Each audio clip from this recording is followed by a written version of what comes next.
جن کو اللہ رب العالمین نے مال و دولت سے نوازا ہے، خزانوں سے نوازا ہے، اللہ رب العالمین نے جن کو استطاعت دی ہے اور وہ اللہ کے راستے میں زکوٰۃ ادا نہیں کرتے، تو یہی مال کل قیامت کے دن ایک گنجے سانپ کی شکل میں آئے گا، جس کے آنکھوں میں دو سیاہ نقطے ہوں گے۔ وہ آئے گا، اس کے جبڑے کو پکڑے گا اور کہے گا میں تیرا مال ہوں، میں تیری دولت ہوں، میں تیرا خزانہ ہوں، اور اس کو مسلسل ڈستا رہے گا، یہ عذاب اس کو مکمل ملتا رہے گا۔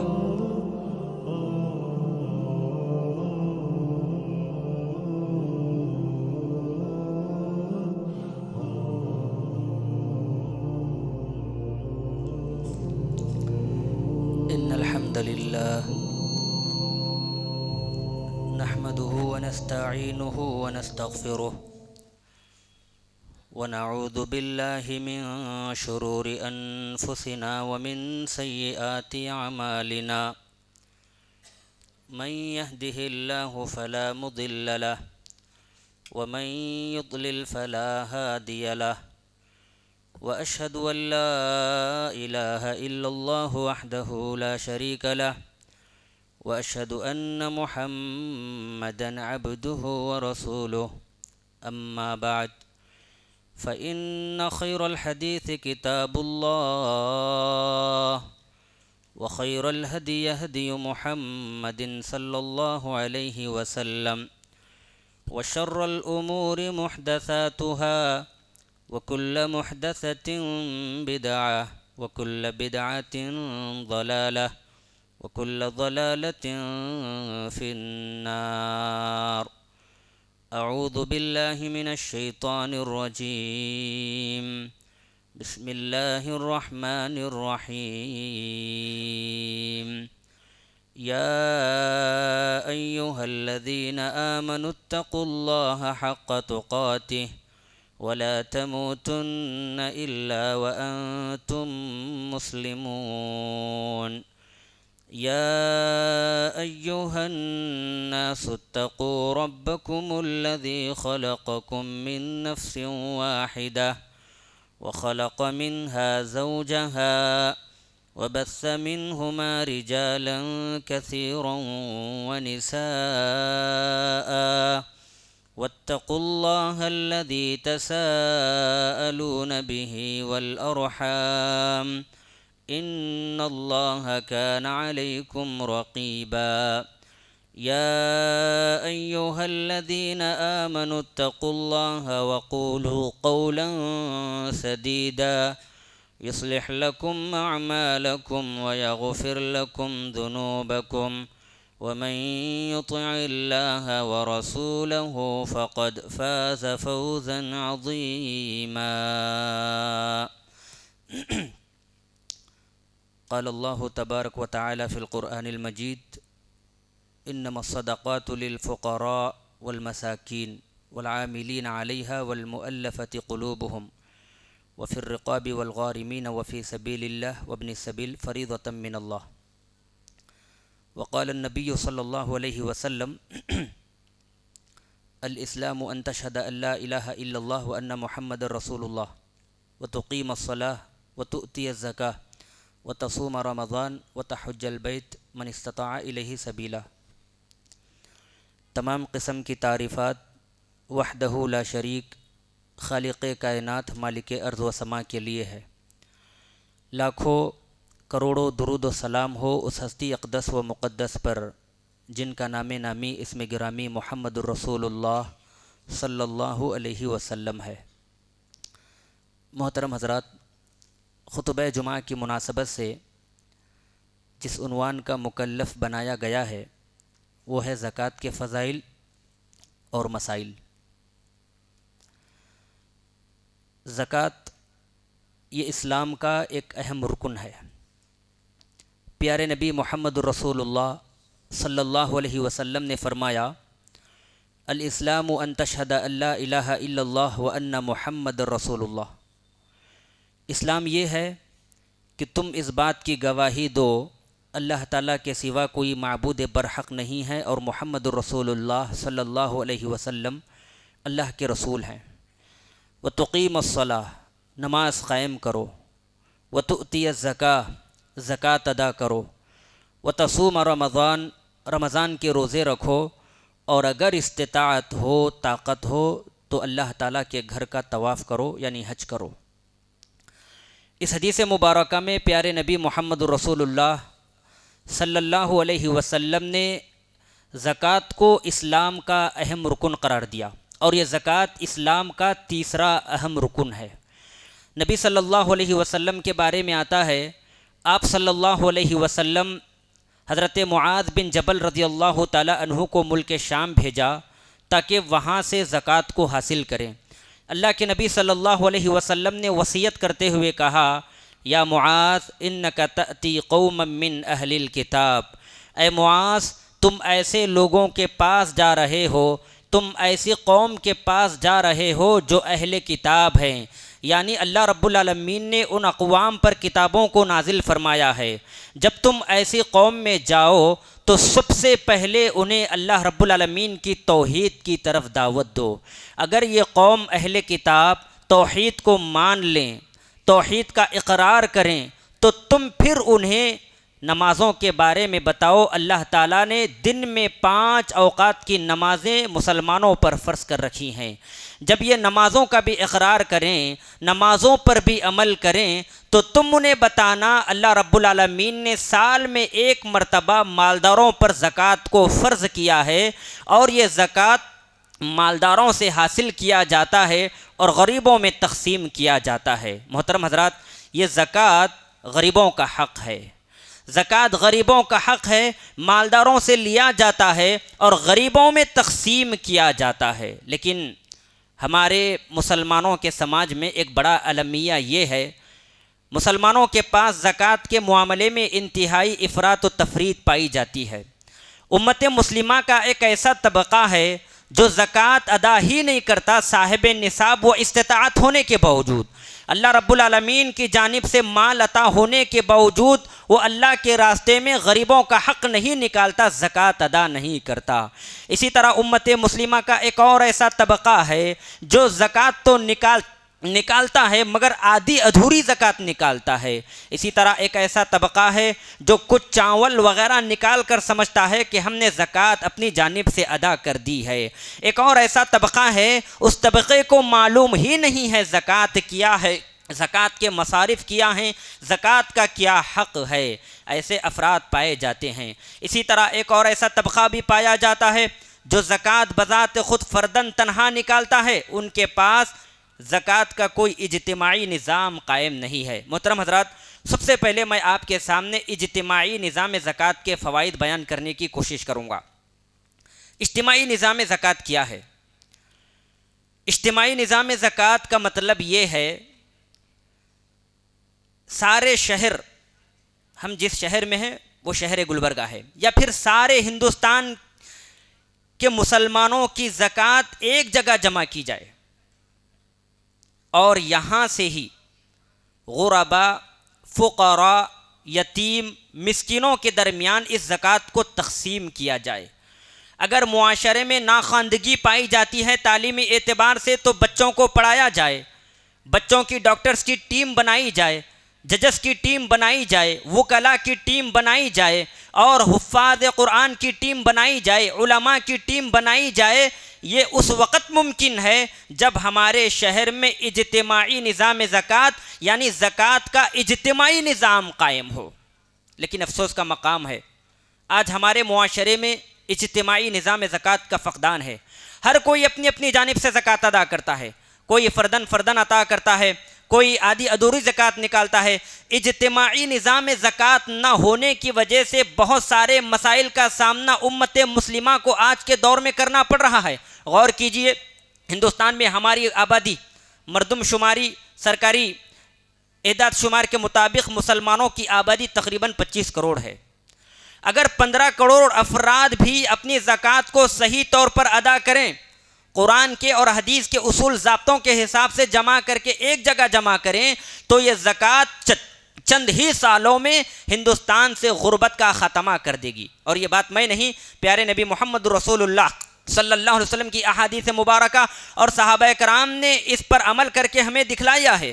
حضرت عمر بن خطاب رضی اللہ تعالیٰ عنہ کے تعلق سے آتا ہے، انہوں نے ملک شام کا والی حضرت معاذ بن جبل رضی اللہ تعالیٰ عنہ کو مقرر کیا۔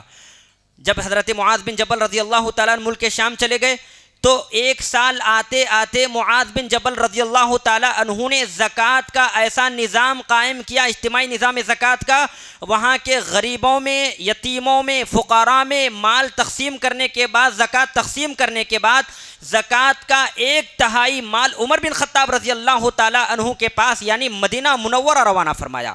عمر بن خطاب رضی اللہ تعالیٰ عنہ نے جب یہ منظر دیکھا تو کہا، اے معاذ، میں تمہیں ملک شام اس لیے بھیجا ہوں تاکہ تم وہاں کی زکوٰۃ وہاں کے لوگوں میں تقسیم کرو۔ میں کیا دیکھ رہا ہوں، تم وہاں کی زکوٰۃ کا 1/3 مال مدینہ منورہ روانہ فرمائے ہو، کیا تمہیں میری خوشنودی مطلوب ہے؟ تو انہوں نے کہا، اے امیر المومنین، غریبوں میں، یتیموں میں، فقراء میں جو زکوٰۃ تقسیم کی گئی اس کے بعد جو باقی زکوٰۃ بچی ہے میں آپ کی خدمت میں روانہ کیا ہوں۔ پھر جب دوسرا سال آیا، غور کیجئے اجتماعی نظام زکوٰۃ کا کتنا بڑا فائدہ ہوتا ہے۔ ملک شام کوئی چھوٹا موٹا خطہ نہیں ہے بلکہ ایک بڑا وسیع علاقہ ہے۔ دوسرا سال آتے آتے حضرت معاذ بن جبل رضی اللہ تعالیٰ عنہ نے زکوٰۃ کا نصف مال عمر بن خطاب رضی اللہ تعالیٰ عنہ کی خدمت میں مدینہ منورہ روانہ فرمایا، اور اس وقت بھی عمر بن خطاب رضی اللہ تعالیٰ عنہ پریشان ہو گئے، کہنے لگے، اے معاذ بن جبل، کیا تمہیں میری خوشنودی مطلوب ہے؟ میں دیکھ رہا ہوں اس مرتبہ تو تم زکوٰۃ کا نصف مال مدینہ منورہ روانہ فرمائے ہو۔ لیکن جب تیسرا سال آیا، تیسرا سال کے آتے آتے حضرت معاذ بن جبل رضی اللہ تعالی عنہ نے ملک شام کی پوری زکوٰۃ عمر بن خطاب رضی اللہ تعالی عنہ کی خدمت میں پیش کی، مدینہ منورہ روانہ فرمائی، اور ساتھ میں یہ لکھ بھی دیا، اے عمر بن خطاب، اے امیر المومنین، ملک شام کی گلیوں میں کوئی غریب، کوئی فقیر باقی نہیں بچا، اس لیے ہم نے یہ زکوٰۃ مدینہ منورہ روانہ فرمائی ہے۔ محترم حضرات، غور کیجئے کیا وجہ ہے۔ ملک شام کی گلیوں میں گھوما جا رہا ہے، پھرا جا رہا ہے، غریبوں کو، یتیموں کو، فقیروں کو ڈھونڈا جا رہا ہے، مگر کوئی غریب ملنے کے لیے تیار نہیں، کوئی فقیر ملنے کے لیے تیار نہیں ہے۔ اس کی کیا وجہ ہو سکتی ہے؟ وجہ اجتماعی نظام زکوٰۃ۔ زکوٰۃ کا اجتماعی نظام قائم ہونا ہے۔ جس معاشرے میں اجتماعی نظام قائم ہو جائے وہاں کا کوئی غریب رات میں بھوکے پیٹ نہیں سو سکتا۔ جس معاشرے میں اجتماعی نظام زکوٰۃ قائم ہو جائے وہاں کے لوگ غریب اور مفلوق الحال نہیں ہو سکتے۔ اجتماعی نظام زکوٰۃ کا یہی تو مطلب ہے، معاشرے کے جو غریب افراد ہیں ان کو چن کر ان کی مدد کی جائے، ان کو کاروبار لگا کر دیا جائے، ان کی ہیلپ کی جائے، اور یہ پھر خود لوگ آتے آتے ایک سال کے اندر زکوٰۃ کے مستحق ہو جائیں، زکوٰۃ دینے کے مستحق ہو جائیں۔ یہ اجتماعی نظام زکوٰۃ کا فائدہ ہے۔ عمر بن عبدالعزیز رحمۃ اللہ علیہ کے تعلق سے آتا ہے، عمر بن عبدالعزیز رحمۃ اللہ علیہ نے اجتماعی نظام زکوٰۃ کا ایسا اجتماعی نظام قائم کیا، ان کے دور میں زکوٰۃ لے کر لوگ راستوں میں، گلیوں میں پھرا کرتے تھے، ہے کوئی غریب جس کو زکوٰۃ دی جائے، مگر زکوٰۃ لینے کے لیے کوئی تیار نہ ہوتا ہے، چونکہ ہر کوئی مالدار ہے، ہر کوئی صاحب استطاعت ہے، اس لیے ہر کوئی زکوٰۃ لینے سے گوارا نہیں کرتا لینا۔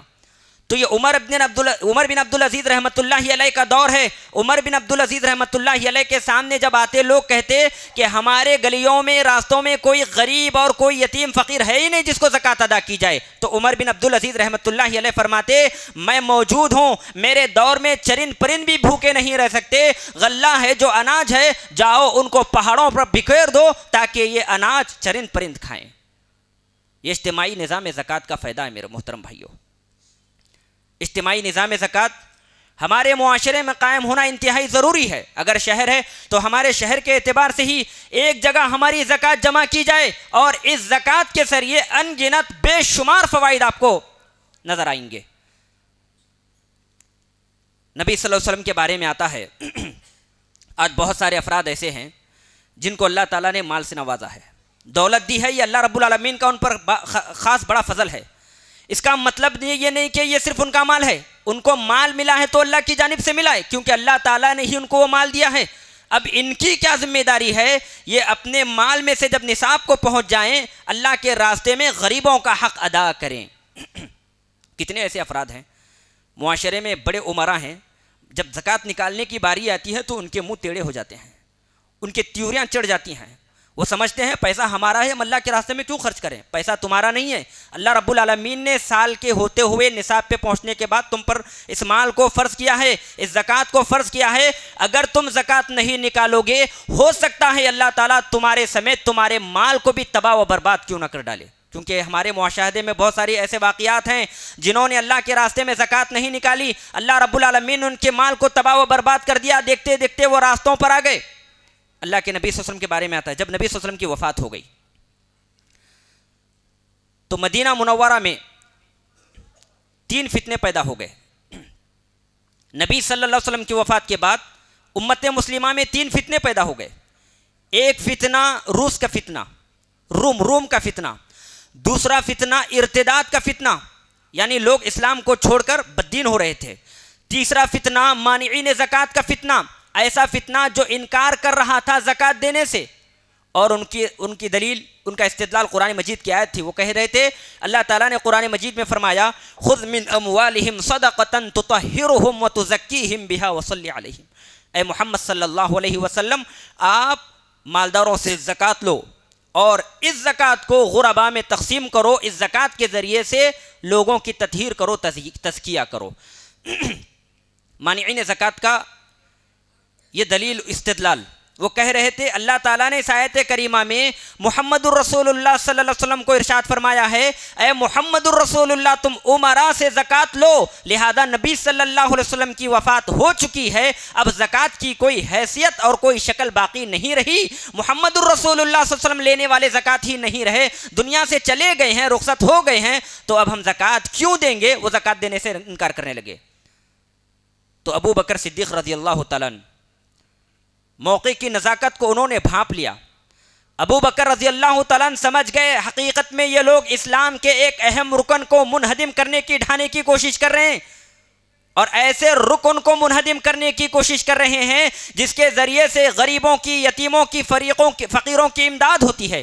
اس لیے ابو بکر صدیق رضی اللہ تعالیٰ عنہ نے اللہ تعالیٰ کی آیت کریمہ فَاقْتُلُوا الْمُشْرِكِينَ حَيْثُ وَجَدتُّمُوهُمْ وَخُذُوهُمْ وَاحْصُرُوهُمْ وَاقْعُدُوا لَهُمْ كُلَّ مَرْصَدٍ فَإِن تَابُوا وَأَقَامُوا الصَّلَاةَ وَآتَوُا الزَّكَاةَ فَخَلُّوا سَبِيلَهُمْ۔ اس آیت کریمہ سے استدلال کرتے ہوئے ابو بکر صدیق رضی اللہ تعالیٰ عنہ نے مانعین زکوٰۃ کے خلاف جہاد کا اعلان کیا، یعنی جو لوگ زکوٰۃ دینے سے انکار کر رہے تھے، ابو بکر صدیق رضی اللہ تعالیٰ عنہ نے اس آیت کریمہ سے جہاد کا اعلان کیا۔ غور فرمائیے گا، کتنے ایسے لوگ ہیں جو زکوٰۃ دینے کا انکار بھی کرتے ہیں، زکوٰۃ بھی نہیں دیتے، یا پھر مال میں کمی ہونے کے ڈر سے اللہ رب العالمین کے راستے میں غریبوں کا حق ادا نہیں کرتے۔ یہ ابو بکر صدیق رضی اللہ تعالیٰ عنہ ہیں، جب ایک ایسا گروہ پیدا ہوا جو زکوٰۃ دینے سے انکار کرنے لگا تو انہوں نے کہا واللہ لو قاتلن من فرق بین الصلاۃ والزکاۃ، اللہ کی قسم جو لوگ نماز اور زکوٰۃ میں تفریق کرتے ہیں، یعنی نماز تو پڑھتے ہیں، زکوٰۃ ادا نہیں کرتے، غریبوں کا حق ادا نہیں کرتے،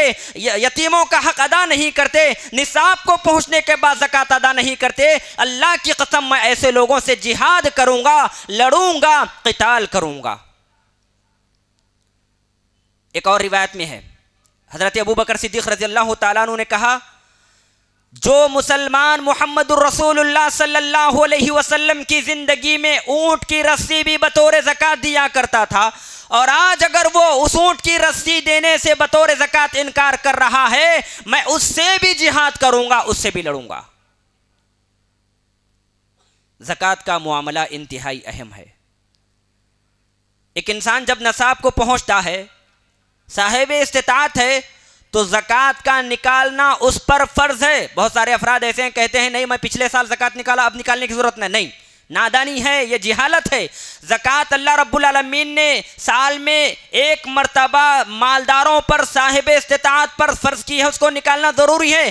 اگر کوئی انسان زکوٰۃ نہیں نکالتا، اس کا مطلب وہ اپنا گندا مال، پلید مال کھا رہا ہے، غلیظ مال کھا رہا ہے، اس لیے کہ اس نے اپنے مال میں سے زکوٰۃ کو ہی نہیں نکالا۔ محترم حضرات، جو انسان زکوٰۃ کے فریضے کو تسلیم تو کر لیتا ہے مگر بخل کی وجہ سے، کنجوسی کی وجہ سے، دل کی تنگی اور سختی کی وجہ سے زکوٰۃ نہیں نکالتا، تو ایسے انسان کو کل قیامت کے دن اللہ رب العالمین کا عذاب بھگتنا ہی پڑے گا۔ قرآن مجید میں اللہ تعالیٰ نے فرمایا والذین یکنزون الذہب والفضہ ولا ينفقونها فی سبیل اللہ فبشرہم بعذاب علیم۔ جو لوگ چاندی اور سونے کو جمع کرتے ہیں اور اللہ کے راستے میں زکوٰۃ ادا نہیں کرتے، اللہ کے راستے میں خرچ نہیں کرتے، اے محمد الرسول اللہ صلی اللہ علیہ وسلم، آپ ایسے مالداروں کو، ایسے رؤساء کو، ایسے صاحب ثروت کو عذاب کی خوشخبری سنا دیجئے گا۔ یوم یحمى علیہا فی نار جہنم فتکوی بہا جباہہم وجنوبہم وظہورہم ھذا ما کنزتم لانفسکم فذوقوا ما کنتم تکنزون۔ یہ آیت کریمہ ان لوگوں کے لیے تھپڑ کی حیثیت رکھتی ہے جو صاحب استطاعت ہونے کے باوجود غریبوں کا حق ادا نہیں کرتے۔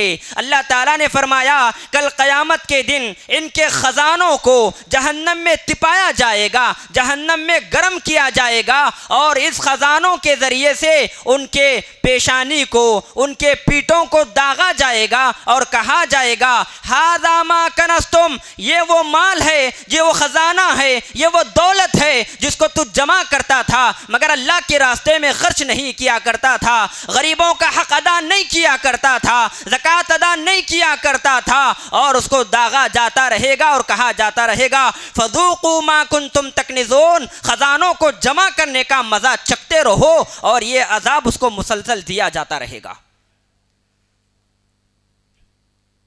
محترم حضرات، جن کو اللہ رب العالمین نے مال و دولت سے نوازا ہے، خزانوں سے نوازا ہے، اللہ رب العالمین نے جن کو استطاعت دی ہے اور وہ اللہ کے راستے میں زکوٰۃ ادا نہیں کرتے، تو یہی مال کل قیامت کے دن ایک گنجے سانپ کی شکل میں آئے گا جس کے آنکھوں میں دو سیاہ نقطے ہوں گے، وہ آئے گا اس کے جبڑے کو پکڑے گا اور کہے گا میں تیرا مال ہوں، میں تیری دولت ہوں، میں تیرا خزانہ ہوں، اور اس کو مسلسل ڈستا رہے گا، یہ عذاب اس کو مکمل ملتا رہے گا۔ ایک حدیث میں اللہ کے نبی صلی اللہ علیہ وسلم نے فرمایا مانع الزکاۃ یوم القیامۃ فی النار، زکوٰۃ کا انکار کرنے والا کل قیامت کے دن جہنم میں جائے گا۔ ان دلائل سے پتہ چلتا ہے اللہ رب العالمین نے جس کو بھی استطاعت دی ہے، جس کو بھی اللہ تعالیٰ نے مال سے نوازا ہے، خزانوں سے نوازا ہے، دولت سے نوازا ہے، تو وہ سب سے پہلے یاد رکھیں وہ مال آپ کا مال نہیں ہے، وہ مال اللہ کی جانب سے ادا کردہ مال ہے۔ اللہ چاہے تو منٹوں میں آپ کو فقیر بنا دے، اللہ چاہے منٹوں میں آپ کو بھکاری بنا دے، اسی لیے اللہ تعالیٰ کا جب دیا ہوا مال ہے تو اس میں سے سال ہونے کے بعد، استطاعت کو پہنچنے کے بعد، نصاب کو پہنچنے کے بعد، اس مال میں سے غریبوں کا حق ادا کیا جائے، فقیروں کا حق ادا کیا جائے۔ بہت سارے افراد یہ سمجھتے ہیں اللہ تعالیٰ نے سال میں ایک مرتبہ زکوٰۃ تو فرض کیا ہے، اگر میں اپنے مال سے زکوٰۃ نکالوں، اپنی دولت سے زکوٰۃ نکالوں، اپنے خزانوں سے زکوٰۃ نکال کے غریبوں کو دوں تو پھر میرے مال میں کمی واقع ہو جاتی ہے۔ سب سے پہلے یاد رکھیں جو انسان اللہ کے راستے میں زکوٰۃ ادا کرتا ہے تو اللہ تعالیٰ اس کے مال میں اور اضافہ کرتا ہے، اس کے مال میں کمی واقع نہیں ہوتی۔ اللہ کے نبی صلی اللہ علیہ وسلم نے فرمایا ما نقصت صدقۃ من مال، صدقہ کرنے سے، زکوٰۃ دینے سے انسان کے مال میں کمی نہیں ہوتی بلکہ اس کے مال میں اور اضافہ ہو جاتا ہے۔ تو خلاصہ یہ ہے جن جن حضرات کو اللہ تعالیٰ نے استطاعت دی ہے وہ غریبوں کو پیش نظر رکھیں، فقیروں کو پیش نظر رکھیں، یتیموں کو، مسکینوں کو پیش نظر رکھیں، اور اپنی زکوٰۃ کا جو حصہ فرض ہو رہا ہے وہ غریبوں کے حق میں ادا کریں، یا جو امیر ہے، امیر شہر جو مرکز ہے وہاں پر جا کر اپنی زکوٰۃ کو جمع کریں، انشاءاللہ یہاں سے اس کا بہت بڑے فائدے آپ کو دیکھنے کو ملیں گے۔ اب سوال یہ ہے زکوٰۃ کب فرض ہوتی ہے؟ یہ کچھ فضائل تھے، چند مسائل بیان کر کے میں اپنی بات کو ختم کروں گا۔ زکوٰۃ فرض ہونے کے لیے 5 شرائط کا پایا جانا ضروری ہے۔ سب سے پہلے اسلام، زکوٰۃ دینے والا مسلمان ہو، اگر کافر ہے تو اس کی زکوٰۃ قابل قبول نہیں ہوگی۔ دوسری شرط نصاب، یعنی جس مال کی زکوٰۃ دے رہا ہو وہ مال مخصوص نصاب تک پہنچتا ہو. اگر مال مخصوص نصاب تک نہ پہنچتا ہو یا نہیں پہنچا ہے تو پھر زکوٰۃ لاگو نہیں ہوتی، زکوٰۃ فرض نہیں ہوتی. تیسری شرط مکمل ملکیت. آدمی جس مال کی زکوٰۃ دے رہا ہے وہ اس کا مکمل مالک ہو اور اس مال میں سے اسے تصرف کا بھی حق ہو، وہ اختیار رکھتا ہو. اگر مال کا وہ مالک نہیں ہے، مال پر مکمل طور پر تصرف نہیں رکھتا تو پھر زکوٰۃ اس پر فرض نہیں ہوتی. نمبر 4 حولان حول، یعنی جس مال کی زکوٰۃ ادا کر رہا ہے اس مال کو تقریباً 1 سال کا عرصہ بیت چکا ہو، لیکن اگر کوئی شخص کچھ پہلے بھی زکوٰۃ ادا کرنا چاہ رہا ہے تو وہ زکوٰۃ ادا کر سکتا ہے.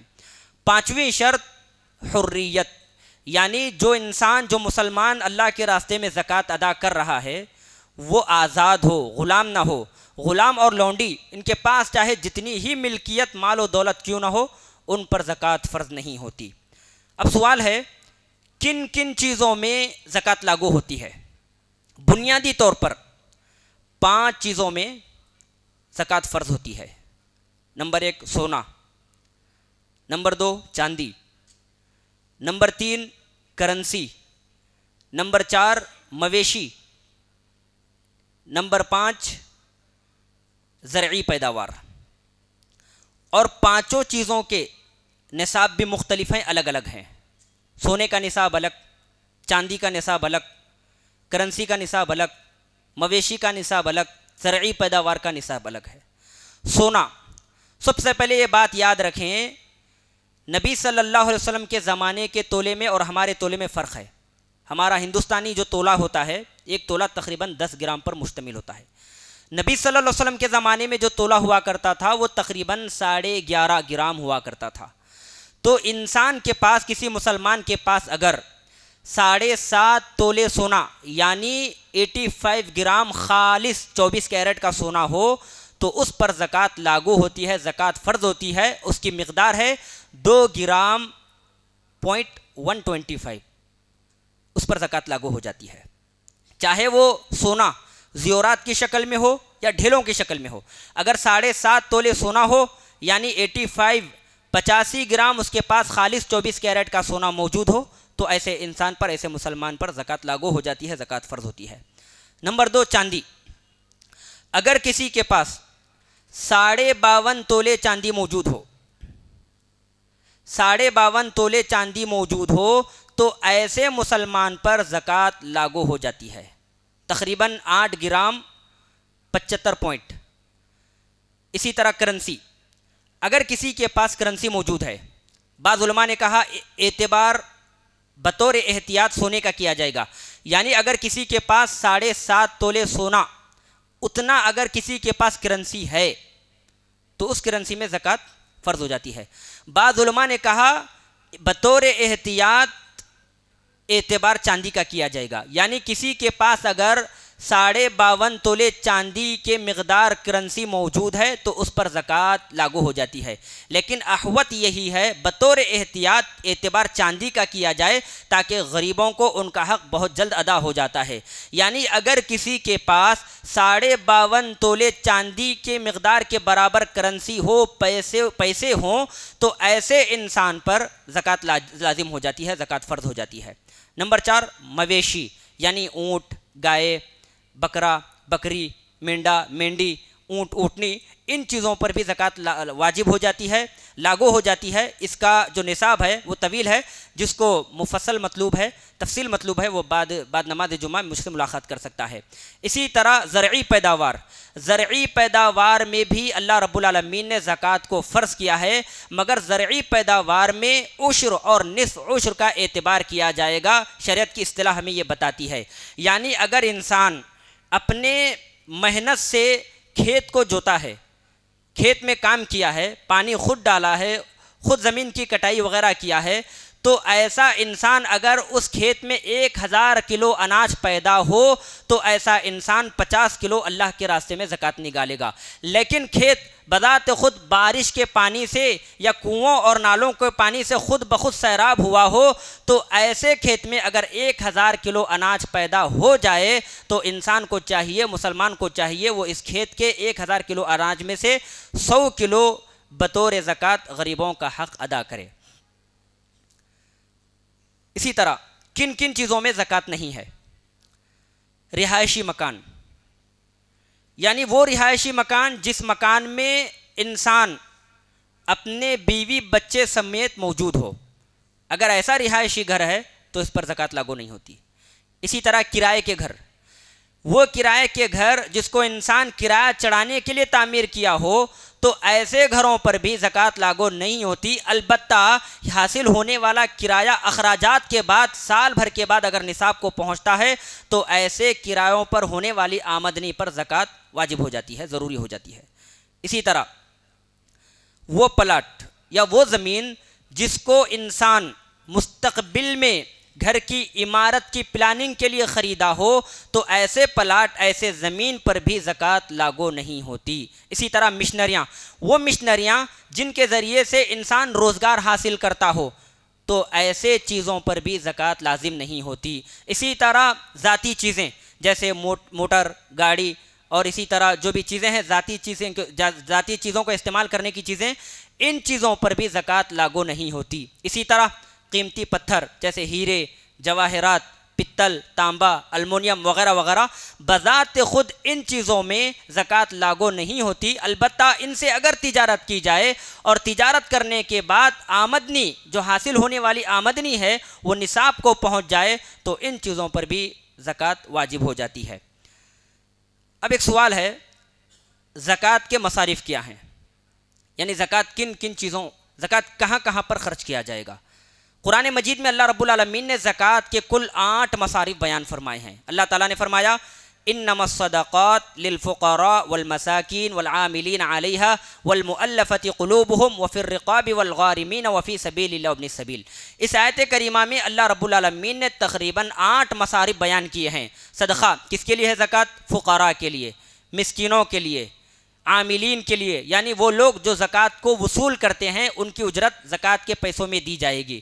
اسی طرح مؤلفۃ قلوب، وہ انسان جس کا دل اسلام سے قریب ہو، جو کافر ہو، غیر مسلم ہو لیکن وہ اسلام سے محبت کرتا ہو، اسلام کے قریب آنا چاہتا ہو، تو ایسے شخص کو زکوٰۃ کا پیسہ دیا جائے گا۔ وفی الرقاب، گردن غلام آزاد کرنے کے لیے۔ آج کا زمانہ غلاموں کا زمانہ تو نہیں رہا، مگر علماء کہتے ہیں اگر کوئی ایسا قیدی جو پابند سلاسل ہے، بلا کسی جرم کے، بغیر کسی جرم کے وہ جیل میں قید خانے میں پڑا ہوا ہے تو اس کی رہائی کے لیے زکوٰۃ کا پیسہ لگا سکتے ہیں، خرچ کر سکتے ہیں۔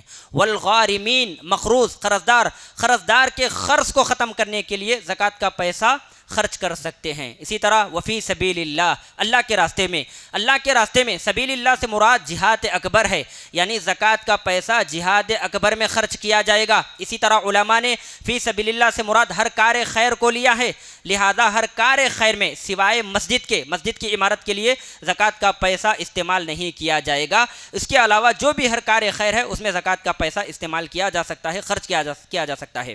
اسی طرح 8ویں چیز وابن السبیل، مسافر، ایسا مسافر جو لٹایا گیا ہو، ایسے مسافر کی مدد کے لیے زکوٰۃ کا پیسہ خرچ کیا جا سکتا ہے۔ اب رہے وہ اشخاص جن کو زکوٰۃ نہیں دی جا سکتی، وہ 5 قسم کے افراد ہیں۔ پہلا کافر کو زکوٰۃ نہیں دی جائے گی۔ دوسرا فاسق، ایسا فاسق جس کو زکوٰۃ دینے کے بعد یہ اندیشہ ہو یہ زکوٰۃ کا پیسہ فسق و فجور کے کاموں میں لگا دے گا تو ایسے فاسق کو، ایسے فاجر انسان کو زکوٰۃ کا پیسہ نہیں دیا جائے گا۔ تیسری چیز، والدین کو زکوٰۃ نہیں دی جائے گی، چونکہ اللہ کے نبی صلی اللہ علیہ وسلم نے ایک حدیث میں فرمایا تھا ایک بچے کو تو اور تیرا مال یہ سب تیرے والد کا ہے، لہذا والدین کو بھی زکوٰۃ کا پیسہ نہیں دیا جائے گا۔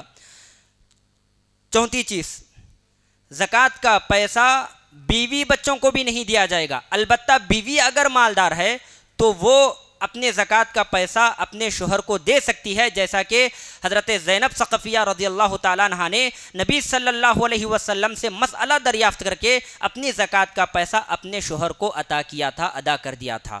اسی طرح 5ویں چیز، نبی صلی اللہ علیہ وسلم کے جو خاندان والے ہیں ان کو زکوٰۃ ادا نہیں کی جائے گی۔ ایک مرتبہ کا واقعہ ہے، حضرت حسن رضی اللہ تعالیٰ عنہ نے بیت المال کے کھجوروں میں سے ایک کھجور اپنے منہ میں ڈال لیا تو اللہ کے نبی صلی اللہ علیہ وسلم نے فرمایا فوراً اس کو تھوک دو، ہم زکوٰۃ کا پیسہ نہیں کھایا کرتے۔ تو یہ 5 افراد ہیں جن کو زکوٰۃ ادا نہیں کی جا سکتی۔ تو محترم حضرات، یہ زکوٰۃ کے کچھ فضائل اور مسائل تھے۔ اللہ سے دعا ہے اللہ تعالی ہم تمام کو سنی باتوں پر عمل کرنے کی توفیق عطا فرما۔ آمین۔ وآخر دعوانا ان الحمد للہ رب العالمین۔